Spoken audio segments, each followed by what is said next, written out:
తెలంగాణ ఖచ్చితంగా బంగారు పతకాలు సాధించే దిశగా కూడా క్రీడలను ప్రోత్సహిస్తామని తెలంగాణ సీఎం రేవంత్ రెడ్డి చెప్పారు. అదే క్రమంలో గ్లోబల్ సమ్మిట్లో కూడా మరి ప్రపంచం దృష్టిని ఆకర్షించే ప్రయత్నం చేశారు.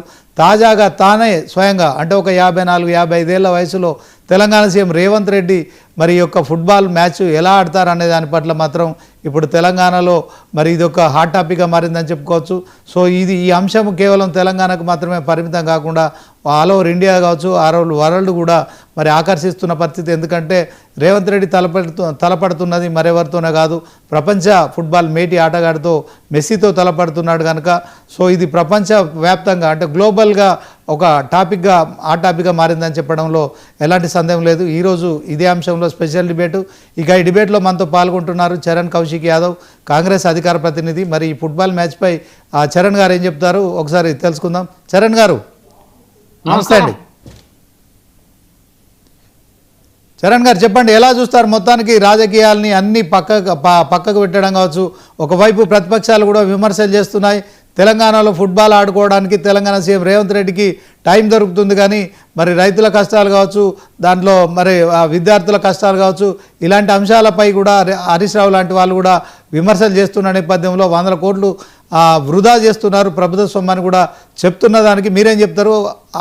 ఇదే క్రమంలో మరి రేవంత్ రెడ్డి ఒక 55 సంవత్సరాల వయసులో ఫుట్బాల్ ఆడడాన్ని మీరు ఎట్లా చెప్తారు? తెలంగాణ రాష్ట్రంలో ఏదైతే మెస్సీతో నిర్వహించే ఈ ఫుట్బాల్ కార్యక్రమం రాష్ట్ర ప్రభుత్వం కానీ నిర్వహిస్తలేదు. ఇది ప్రైవేట్ వ్యక్తులు మాత్రమే నిర్వహిస్తా ఉన్నారు. రాష్ట్ర ప్రభుత్వం ఓన్లీ భద్రత ఏర్పాట్లు మాత్రమే పర్యవేక్షిస్తూ ఉంది. ఇది చాలా క్లారిటీ.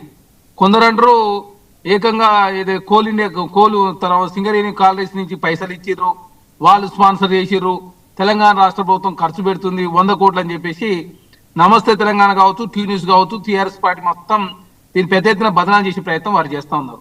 నిజ జీవితంలో భాగమైనటువంటి స్పోర్ట్స్ను ఎంకరేజ్మెంట్ చేయాలని చెప్పేసి ముఖ్యమంత్రి గారు ఒక సదుద్దేశంతో తెలంగాణ రాష్ట్రంలో ఆల్రెడీ స్పోర్ట్స్ యూనివర్సిటీని కూడా ఆల్రెడీ ఏర్పాటు చేసుకోవడం జరిగింది.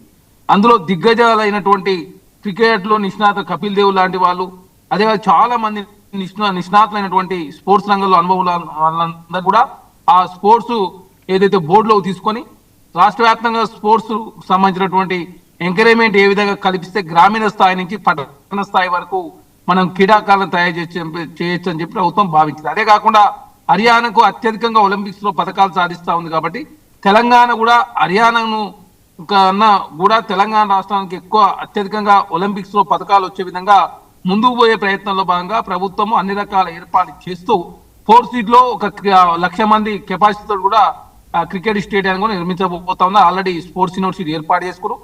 అదే కాకుండా మెస్సీ వర్సెస్ రేవంత్ రెడ్డి అంటే ఇది ఫ్రెండ్లీ మ్యాచ్, దాదాపు తక్కువ టైంలో అంటే ½ అన్ అవర్లో ఆ మ్యాచ్ ముగించే అవకాశం ఉంది. ఎందుకంటే మెస్సీ భారతదేశ పర్యటనలో భాగంగా కలకత్తా కావచ్చు, ఢిల్లీ కావచ్చు, బాంబే కావచ్చు, హైదరాబాద్ ఈ 4 మెట్రోపాలిటన్ సిటీస్ ను వాళ్ళు విజిట్ చేస్తున్నారు.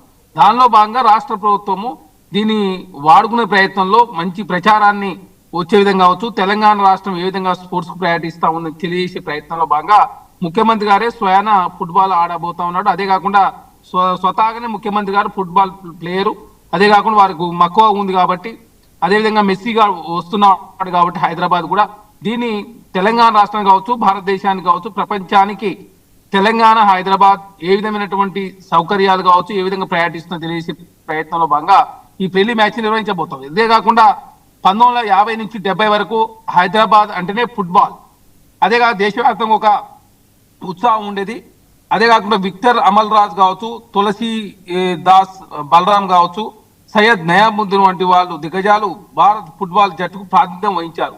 అదే కాకుండా 14 మంది ఒలింపియన్స్, 21 మంది అంతర్జాతీయ క్రీడాకారులు భారత్ ఫుట్బాల్ కు అందించిన ఈ నగరము ఈ మధ్య కాలంలో వచ్చి దాదాపు ఈ 30-40 సంవత్సరాల కాలంలో పెద్ద ఎత్తున ఎలాంటి పథకాలు రాకపోవడం, ఫుట్బాల్ అసలు కనుమరుగకపోవడం, అదేగా ఒలింపిక్స్ లో ఎలాంటి పథకాలు రాకపోవడం మూలంగా ఖచ్చితంగా ఫుట్బాల్ ఒకనాడు హైదరాబాద్ నగరం అదేవిధంగా చాలా క్రీడాకారులు తయారు చేసింది కాబట్టి అట్లాంటి పరిస్థితి తీసుకొచ్చే ప్రయత్నంలో భాగంగా క్రీడా రంగాన్ని ఎంకరేజ్ చేసే ప్రయత్నంలో ప్రభుత్వం ముందుకు పోతా ఉంది. ఎవరైతే స్పోర్ట్స్ రంగంలో ఎవరైతే పథకాలు సాధించిన వ్యక్తులను కూడా స్వయాన ముఖ్యమంత్రి గారు రాష్ట్ర ప్రభుత్వమే సహాయం చేస్తున్న పరిస్థితి మనం చూస్తా ఉన్నాం. కాబట్టి రాష్ట్ర ప్రభుత్వం విద్య, వైద్యం, సేద్యానికి ఏ విధంగానైతే ప్రాధాన్యత ఇస్తూ ముందుకు పోతా ఉన్నావో అదే కాకుండా క్రీడా రంగానికి కూడా అట్లాంటి ప్రాధాన్యత దక్కే విధంగా తెలంగాణ రాష్ట్రంలో కాంగ్రెస్ ప్రభుత్వం ముందుకు పోతా ఉంది. అదే కాకుండా నిరుద్యోగులకు ఉద్యోగాలు కల్పించే ప్రయత్నంలో ప్రభుత్వ ఉద్యోగాలతో పాటు ప్రైవేట్ రంగాల్లో కూడా ఉద్యోగాలు కల్పించే ప్రయత్నం కాంగ్రెస్ ప్రభుత్వం చేస్తా ఉంది. అదే కాకుండా స్పోర్ట్స్ అనేది విద్యార్థుల జీవితం కావచ్చు, సాధారణ జన జీవితంలో భాగం కావాలని చెప్పి ప్రభుత్వం భావిస్తా ఉంది. దాని ద్వారానే అదేవిధంగా ఫిట్నెస్ కావచ్చు, లేకపోతే భారతదేశానికి పథకాలు కావచ్చు, తెలంగాణకు పథకాలు కావచ్చు, అదే దేహదారుఢ్యం కావచ్చు, ఇవన్నీ కూడా ఉంటాయని చెప్పేసి కాంగ్రెస్ ప్రభుత్వం భావిస్తా ఉంది. జీవితంలో భాగస్వామ్యం చేసే ప్రయత్నంలో రాష్ట్ర ప్రభుత్వ సహకారం అన్ని రకాలుగా అందిస్తామని చెప్పి ప్రభుత్వం భావించింది. కాబట్టి మెస్సీ మ్యాక్సీని తెలంగాణ రాష్ట్రంలో కాంగ్రెస్ ప్రభుత్వం నిర్వహిస్తా ఉంది. ఆ ప్రభుత్వం ప్రైవేట్ వ్యక్తులు నిర్వహించే కార్యక్రమాన్ని రాష్ట్ర ప్రభుత్వం దీన్ని అదేవిధంగా ఒక రోల్ మోడల్ గా భావిస్తూ తెలంగాణ రాష్ట్ర ముఖ్యమంత్రి గారు ఈ మ్యాచ్ ఆడబోతా ఉన్నారు. కాబట్టి దీన్ని బీఆర్ఎస్ పార్టీ రాజకీయ కోణంలో చూస్తా ఉంది. ఎందుకంటే గతంలో ఉన్నటువంటి కేసీఆర్ గారు ఏనాడు క్రీడా రంగాన్ని రివ్యూ నిర్వహించలేదు, కనీసం ఇట్లాంటి ఆటలు నేర్పించిన సందర్భమే లేదు. వాళ్ళు ఎంతసేపు ఇవాంక ట్రంప్ లాంటి వాళ్ళని తీసుకొచ్చి ₹1 ఖర్చు పెట్టి మాత్రం అది మాత్రం కరెక్ట్ అని చెప్పేసి కేటీఆర్ గారు మాట్లాడే ప్రయత్నం వారు చేస్తా ఉన్నారు. ఇవాంక ట్రంప్ వల్ల ఏమన్నా హైదరాబాద్ కానీ తెలంగాణకి ఏమైనా లాభం జరిగిందో చెప్పండి. 100 కోట్లు ఖర్చు పెట్టి మీరు అడ్వర్టైజ్మెంట్ ఇచ్చారు. ఇవాంక ట్రంప్ కేటీఆర్ భేటీ అని చెప్పి పెద్ద ఎత్తున అడ్వర్టైజ్మెంట్లు టీవీలలో యాడ్స్ తీసుకుంటారు తప్ప తెలంగాణ దానివల్ల ఒరిగింది ఏమీ లేదు. ఇక్కడ తెలంగాణ రాష్ట్రంలో ఒలింపిక్స్ లో అద్భుతమైన పథకాలు సాధించే ప్రయత్నంలో ప్రభుత్వం పూర్తిస్థాయి సహకారం అందిస్తుందని ప్రభుత్వం భావించి ఇక్కడ గ్రామీణ స్థాయి నుంచి క్రీడాకారులు తయారు చేసే ప్రయత్నంలో ఒక పకడ్బందీ పాలసీతో కాంగ్రెస్ ప్రభుత్వం ముందుకు పోతా ఉంది. దాన్ని కూడా బీఆర్ఎస్ పార్టీ రాజకీయం చేసే ప్రయత్నం చేస్తా ఉంది. అదే కాకుండా గ్లోబల్ సబ్మిట్ రాజకీయం చేసే ప్రయత్నం వాళ్ళే చేశారు. గ్లోబల్ సబ్మిట్ ద్వారా హైదరాబాద్ కీర్తిని ప్రపంచానికి చాటి చెప్పింది కాంగ్రెస్ ప్రభుత్వం. దాని ద్వారా ₹5,75,000 కోట్ల పెట్టుబడులు వచ్చింది. 4 సీట్లు ఎందుకు నిర్వహించారు? అక్కడ కనీసం కన్స్ట్రక్షన్ లేవు అని చెప్పేసి తెలంగాణ సమాజాన్ని తప్పుదారి పడించే ప్రయత్నం బీఆర్ఎస్ పార్టీ. 4 సీట్ అనేది ఆ సిటీ పేరు మీదే కదా మనం అది ఇన్వెస్ట్మెంట్స్ కావచ్చు, ఆ సిటీని ఇట్లా డెవలప్మెంట్ చేస్తామని చెప్పేసి ప్రపంచాన్ని చాటి చెప్పే ప్రయత్నంలో ఆ వేదిక ద్వారా నిర్వహిస్తేనే దానికి శాంటిటీ ఉంటుందని చెప్పి ప్రభుత్వం భావించింది. అక్కడ నిర్వహిస్తే దానికి 100 కోట్లు ఖర్చు పెట్టారని చెప్పేసి బీఆర్ఎస్ పార్టీ హరీష్ రావు గారు, కేటీఆర్ గారు, అదే నమస్తే తెలంగాణ టీవీ న్యూస్ బదనాం చేసే ప్రయత్నం వారు చేస్తా ఉన్నారు. మేము విద్యా వైద్యం సేద్యంతో పాటు క్రీడా రంగాన్ని ఆ స్థాయిలో తీసుకుపోయే ప్రయత్నంలో భాగంగా ప్రభుత్వ రంగంలో పాటు ప్రైవేట్ రంగంలో ఉద్యోగాలు ఆకర్షించే ప్రయత్నంలో స్కిల్ యూనివర్సిటీ కూడా ఆల్రెడీ ఏర్పాటు చేస్తాం. తెలంగాణను అగ్రగామిగా ఉంచాలంటే చేయాల్సిన ప్రయత్నంలో ఏ ఒక్క అవకాశాన్ని కూడా వృధా చేయకుండా తెలంగాణ ముఖ్యమంత్రి రేవంత్ రెడ్డి గారు ముందుకు పోతా ఉన్నాడు. కాబట్టి దేశవ్యాప్తంగా ప్రపంచవ్యాప్తంగా ఈ రోజు హైదరాబాద్ తెలంగాణ చర్చ జరుగుతూ ఉంది. కేటీఆర్ ఆనాడు మొత్తం ఆ ప్రచార ఆర్భడం తప్ప తెలంగాణకి ఏం చేసింది లేదు. కాబట్టి వాళ్ళు అనవసరంగా కాంగ్రెస్ ప్రభుత్వాన్ని బదనాం చేసే ప్రయత్నం వారు చేస్తా ఉన్నారు. తెలంగాణ ముఖ్యమంత్రి 18 గంటలు కష్టపడుతూ తెలంగాణ రాష్ట్రంలో ప్రజా సమస్యలు పరిష్కరించే ప్రయత్నంలో ముందుకు పోతా ఉంది. అంటే చరణ్ గారు ఇప్పుడు క్రీడా స్ఫూర్తిని తెలంగాణ రాష్ట్రంలో కలిగించే విషయంలో మరి దాంట్లో ఆటలు ఏర్పాటు చేస్తే సరిపోతుంది. మరి ప్రపంచ ఫుట్బాల్ మేటి క్రీడాకారుడు మెస్సీతో మ్యాచ్ ఆడిస్తే సరిపోతుంది. కానీ ఒక 55 ఏళ్ల వయసులో అంటే తాను ఒక 2047 విజన్ కూడా మొన్ననే మరి ఆ డాక్యుమెంట్ను కూడా రిలీజ్ చేశారు. అదే క్రమంలో తాను కూడా మరి 55 సంవత్సరాల వయసులో ఫిట్నెస్తోనే ఉన్నాను, 2047 దిశగా నేను అడుగులేస్తున్నానని చెప్పే క్రమంలో మరి అప్పటి వరకు కూడా తాను మరి నాట్అవుట్ బ్యాట్స్మెన్గా అంటే క్రికెట్లో మనం చెప్పుకున్నట్టుగా నాట్అవుట్ పొలిటీషియన్గా ఉంటూనే తెలంగాణ సీఎంగా ఉండాలనే మరి ఒక లక్ష్యం అయితే ఉన్నట్టుందా? దీని ద్వారా మరి రేవంత్ రెడ్డి ఫుట్బాల్ ఆడుతూ ఆ వయసులో ఫుట్బాల్ ఆడడం అంటే నిజంగా చాలా సాహసం. ఎందుకంటే గాలితో పాటు వేగంగా వచ్చే ఆ ఫుట్బాల్ను మరి ఆపడం కావచ్చు. సరే 5 నిమిషాల 10 నిమిషాల 20 నిమిషాల ఆయన ఎంతసేపు మరి మెస్సీతో తలపడతాడనే దాంట్లో అది సీరియస్ మ్యాచ్ కాదు, కేవలం ఫ్రెండ్లీ మ్యాచే. కానీ రేవంత్ రెడ్డి తన ఫిట్నెస్ను నిరూపించుకుంటూ ఇదే క్రమంలో మరి తెలంగాణలో ఉన్న పొలిటీషియన్స్ కావచ్చు, దేశంలో ఉన్న పొలిటీషియన్స్ కావచ్చు 2047 విజన్ వరకు కూడా నేను తెలంగాణ ఏదైతే మరి ఆ విజన్ డాక్యుమెంట్కు సంబంధించిన అంశంలో 2047 వరకు కూడా నాట్అవుట్గా ఉండడానికి ఖచ్చితంగా తెలంగాణ $3 ట్రిలియన్ ఎకానమీ సాధించే లక్ష్యంలో ఇదొక భాగం అనుకోవచ్చా? సార్ ఇప్పుడు నరేంద్ర మోడీ గారి వయసు 75 సంవత్సరాలు. అవును. వారు గుజరాత్ కు ముఖ్యమంత్రి 3 సార్లు పనిచేశారు. ఈ దేశ ప్రధానంగా కూడా 3 సార్లు పనిచేస్తా ఉన్నారు. వారు 75 సంవత్సరాలు. వారు కూడా ఇప్పటికి ఇంకా యాక్టివ్ ఉన్నారు. ఇంకా నేనే 4వ సారి పోటీ చేసే ప్రయత్నం కూడా వారు చేస్తా ఉన్నారు. తెలంగాణ ముఖ్యమంత్రి రేవంత్ రెడ్డి గారికి ఉన్నది 55 సంవత్సరాలు.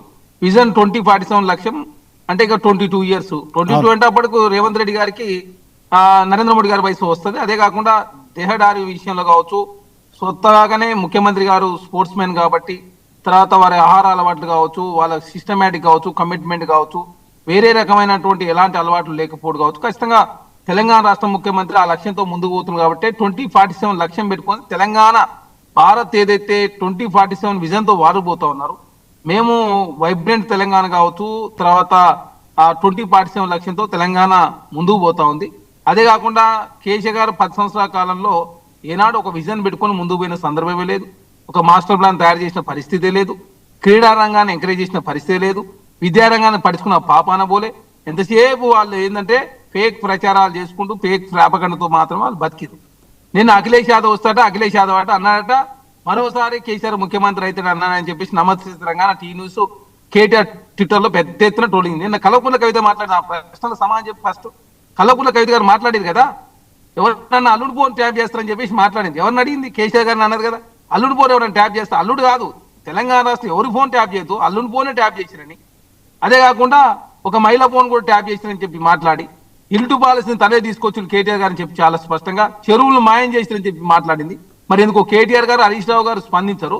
ఇందులో కేసీఆర్ గారు ఉన్నారు, హరీష్ రావు గారు పాత్ర ఉంది, పోచంపల్లి శ్రీనివాసరెడ్డి గారు ఉన్నారు, ఏకంగా Mahesh Reddy Bharatiya Janata party floor leader అయితే హరీష్ రావు గారు ఏం చెప్తే అది చేస్తా ఉన్నాడు. ఆయనకేం సంబంధం అని చెప్పి ఆయన కూడా మాట్లాడు. మరి భారతీయ జనతా పార్టీ కిషన్ రెడ్డి గారు స్పందించాలి కదా. మీరు ఏది స్పందించకుండా మీరేమనంటే అఖిలేష్ యాదవ్ అంటే నేను ఏదో కలవంగానే దానికంటే ఇక కేసీఆర్ గారు మరోసారి ముఖ్యమంత్రి కావాలని చెప్పేసి అఖిలేష్ యాదవ్ గారు అనని మాటను అన్నట్టుగా క్రియేట్ చేసే ప్రయత్నం బీఆర్ఎస్ పార్టీ చేస్తా ఉంది. తెలంగాణ సమాజంలో గమనిస్తున్నారు బీఆర్ఎస్ పార్టీ ఏ విధంగా గ్రామీణ స్థాయిలో మన జరిగిన సర్పంచ్ ఎలక్షన్ లో తక్కువ సర్పంచ్ గెలిచి కూడా ఎక్కువ మేమే గెలిచినాం. ఆ నమస్తే టీ న్యూస్ ఇష్టం వచ్చిన ప్రచారం చేసుకున్న ప్రయత్నం మరి ముందుకు పోతున్నారు. దాదాపు 60% పైగా సర్పంచ్ స్థానాలు కాంగ్రెస్ పార్టీ గెలిచింది. ఎక్కడ కూడా రాజకీయ కుట్ర కోన తావు లేకుండా అధికారంలో ఉన్నా కూడా ఎక్కడ అధికార ఆర్భాటం చూపించకుండా తెలంగాణ రాష్ట్రంలో ప్రజాస్వామ్య పద్ధతిలో ఎలక్షన్ జరిగినాయి. ఇంకా మా పార్టీలో పోటీ మూలంగా మేము చాలా స్థానాలు కోల్పోయినాయి. ఎందుకంటే మా పార్టీలో కాంగ్రెస్ పార్టీ మద్దతు ఇవ్వని వాళ్ళు వేరే వాళ్ళు కూడా మేము కూడా పోటీ చేస్తుంటే చేసుకుంటే ఇది ప్రజాస్వామ్యం చెప్పి చరణ్ గారు ఓకే చరణ్ గారు ఇప్పుడు రాహుల్ గాంధీ గారు కూడా ఈ మ్యాచ్ని చూడడానికి